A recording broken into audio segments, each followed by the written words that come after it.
저희 마음숲 심리 코칭은 딱 세 가지 모토가 있습니다. 첫 번째, 해결할 수 없는 케이스는 맞지 않는다.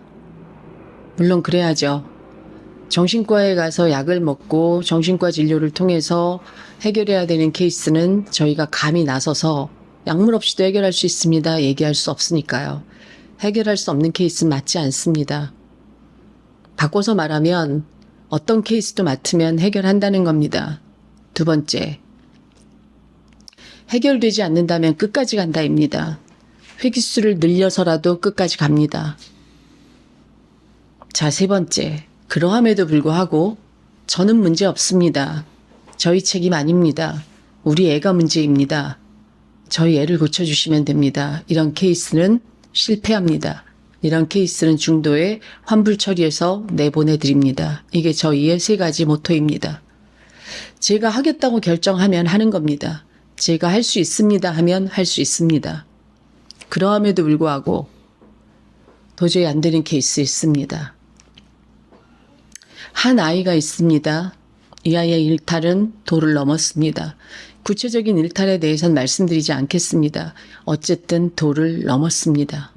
저희들이 매주 만날 때마다 경악을 금치 못합니다. 야, 여기까지 갔구나. 또 여기까지 갔어? 도대체 상상할 수 있는 수준을 넘어서고 있네. 이런 케이스입니다. 자, 이 아이와 이제 긴 시간 상담을 하다 보면 이 아이의 진심을 듣게 됩니다. 뭐라고 얘기하냐? 나는 우리 엄마가 왜 저러는지를 알아요. 나는 우리 아빠가 왜 저러는지도 알거든요. 그렇기 때문에 난 별로 바꾸고 싶은 생각이 없어요. 전 별로 달라지고 싶지 않습니다. 이렇게 얘기합니다, 아이가. 달라지고 싶지 않다. 근데 여기 왜 오니? 여기 오면 힐링이 되니까요.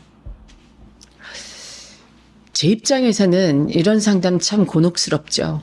결코 싸지 않은 상담료를 받았는데, 이 고가의 상담료를 받았는데 이 녀석은 여기 힐링하러 온다고 그러고 행동의 변화는 아무것도 없고, 자, 이러면 부모님을 소환할 수밖에 없죠. 자, 부모님 소환하죠. 어머님 속에 어떤 상처가 있으십니까? 박사님, 저는 상처가 없어요. 어려서 무난하게 컸습니다. 저는 그냥 평범한 가정에서 평범한 부모 밑에서 그냥 남들 하는 것만큼 하고 열심히 살았습니다. 특별할 상처가 없는데요. 이렇게 얘기하시죠. 아, 그러시구나. 어머님은 상처가 없으시네요. 아버님을 부르죠. 근데 대개 대한민국 아버지들이 자녀 문제에서 상담 오시라 그러면 순순히 따라 나오시는 분들이 없습니다. 자, 그러니까 이 대목에서 참 많이 시간이 걸립니다. 근데 결국은 상담에 접속돼 있는 어머님께 어머님 문제입니다. 어머님 내면에서 답을 찾으셔야 됩니다. 이렇게 이야기를 할 수밖에 없는 거죠. 왜? 단 한 명만 치유받고 한 명만 달라져도 온 가족이 달라지는 걸 저희들이 봤으니까요. 그런데 이 어머님 이렇게 얘기하십니다. 전 억울합니다, 박사님. 전 잘못한 게 없어요.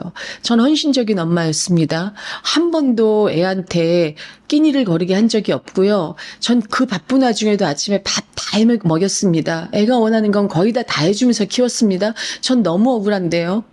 사실은 이게 남편의 문제 아닌가요? 이렇게 얘기하십니다. 자, 그러면 전 어머님, 아버님 두 분을 모셔놓고 얘기할 수밖에 없습니다. 그러면 두 분의 문제가 아니네요. 그렇다면 얘가 이상한 애네요. 네, 얘가 이상한 애입니다. 박사님, 애 얘기를 잘 들어보세요. 제 일종의 망상 같아요. 저거 다 거짓말인데 그래서 삼자대면합니다. 이렇게 얘기하세요. 그러면 또 대다수가 거짓말인 경우가 많습니다. 그럼 이 아이가 망상인가요? 그렇죠. 이 아이 말이 100% 거짓말이야. 그럼 이 아이는 망상장애입니다. 그렇다면 저희가 이 케이스를 맡을 수가 없는 거죠. 근데 저는 여기에 주목합니다. 이 아이는 왜 이렇게 거짓말을 하면서까지 부모를 괴롭히고 싶을까? 여기에 주목하는 거죠. 부모는 이렇게 생각해야 됩니다. 왜 저 녀석은 저렇게까지 거짓말을 하면서 엄마를, 아빠를 모함하면서까지 저렇게 감정폭력을 할까? 왜 그럴까? 우리 아이가 어떤 마음이 있어서 저렇게 말을 할까? 우리 아이가 어떤 마음이 있어서 저렇게 과격하게 행동할까?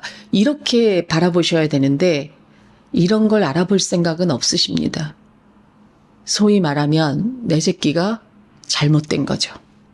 내 새끼는 망상장애인 거죠. 그러면 저희가 해드릴 수 있는 게 없죠. 마음숲 심리 코칭은 이런 케이스를 맡을 수도 없을 뿐만 아니라 해결해 드릴 수도 없습니다. 이 케이스의 유일한 희망은 이 아이가 이렇게 거짓말을 하면서까지 엄마 아빠를 모함하고 그러면서 일탈을 말도 못하게 하고 엄마를 자꾸 괴롭히고 아빠를 자꾸 괴롭히고 집에 있는 기물을 파손하고 이러는 이유가 뭘까? 이걸 궁금해 하시면 희망이 있습니다. 결국 그걸 궁금해 하시다 보면 아 그랬었구나 우리가 예전에 이랬었네. 이 아이 어려서 우리가 이런 짓도 했었는데 이렇게 찾아 들어가실 수 있습니다.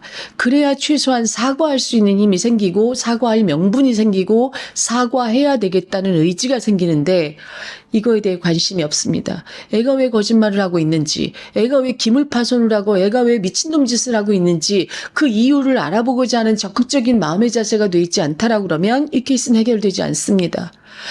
그런데 해결되지 않는 대다수의 케이스들이 부모님들이 이런 자세라는 겁니다. 저는 문제가 없어요. 그리고 포장하십니다. 이 정도면 뭐 남들도 다 이렇게 사는 거 아닌가요? 이렇게. 네, 남들도 다 그렇게 삽니다. 그래서 대한민국 가정의 98%는 다 이렇게 불행합니다. 감히 행복하다고 말할 수 있는 가정이 없습니다. 왜? 나도 좀 불행하지만 남들도 다 불행하니까 뭐 특별할 것도 없으니까 이러니까 내 아이의 밑에 있는 그 깊은 마음을 알아보고자 하는 의지도 없으시고 알아보고 싶지도 않죠. 왜? 알아보고 나면 괴로우니까요. 결국 그걸 알아보고 나면 나의 죄책감과 만나야 되니까요. 자, 이런 케이스는 해결할 수 없습니다. 아이가 일탈행위를 할 때, 애가 문제 있는 행동을 할 때, 쟤 도대체 왜 저러지? 이런 마음으로 바라보지 마시고 왜 저런 행동을 하게 됐을까? 도대체 내 아이는 왜 길바닥으로 내몰렸을까? 이걸 궁금해 하셔야 됩니다. 내가 어떤 행동을 해서 내 아이가 상처를 받았을까? 이걸 궁금해 하시지 않으면 누구도 이런 케이스를 해결할 수 있는 사람은 없습니다. 뭐든지 물음표에서 시작합니다. 뭐든지 자기 질문에서 시작하는 겁니다. 뭐든지 자식에게 질문하는 거에서 답이 나옵니다. 근데 물음표가 없이 마침표를 찍어놓고 쟨 이상한 놈이야. 쟨 거짓말하는 놈이야. 저건 망상장애야. 저건 품행장애야. 이렇게 마침표를 찍어놓고 자식을 보신다고 그러면 마음숲 심리 코칭에서 해드릴 수 있는 건 아무것도 없습니다. 결국은 저희가 손을 놓아야 된다는 말씀을 드리는 겁니다. 그러니 끊임없는 물음표를 던져보십시오. 내 아이가 왜 그럴까? 내 아이는 왜 아파졌을까? 나는 그럼 왜 이런 생각을 하게 됐을까? 그렇다면 내가 무엇을 해야 될까? 어떻게 해야 우리 아이를 구할 수 있을까? 어떻게 하면 조금 더 행복해질 수 있을까? 이런 질문들을 던지십시오. 물음표가 없다면 어머님들은 여기에 대한 답을 찾으실 수가 없습니다.